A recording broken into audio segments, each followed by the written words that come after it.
Birth certificate కావాలని ఏడాది సంధి తిరిగితే డెత్ సర్టిఫికేట్ చేతిలో పెట్టేంత ఘనాపాటీలు ఉన్నారు ఈ ఆఫీసులో. సారు 3 ఏళ్ల సంటి పిల్లకు బర్త్ సర్టిఫికేట్ అడిగితే డెత్ సర్టిఫికేట్ ఎట్లా ఇస్తారు, గాయంత కళ్ళు మూతలు పడ్డాయి మీకు అని పోయి అడిగితే మళ్ళా కూడా గదే తీర్ల తప్పుల తడగలతోటి బర్త్ సర్టిఫికేట్ చేతిలో పెట్టిరు.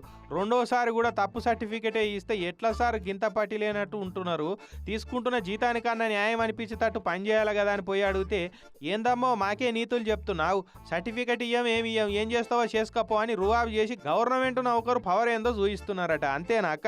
బర్త్ సర్టిఫికేట్ కానీ ఆన్లైన్ చేస్తే అప్లై చేస్తే డెత్ సర్టిఫికేట్ ఇచ్చారు. ఇదేం సార్ అని అడిగితే దాన్ని ఫామ్ చింపి మళ్ళీ కొత్తది సర్టిఫికేట్ చేసి ఇచ్చారు.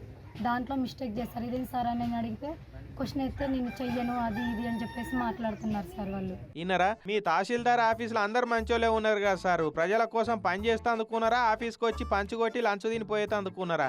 ఒక్కసారి మిస్టేక్ అనుకోవచ్చు, రెండోసారి కూడా తప్పుడు సర్టిఫికేటే ఇస్తే ఎట్లన్నట్టు అని అడిగితే మా వాళ్ళ మీద విచారణ చేసి ఆమె కొత్త సర్టిఫికేట్ జారీ చేస్తామని చెప్తున్నాడు ఎంఆర్ఓ సారు.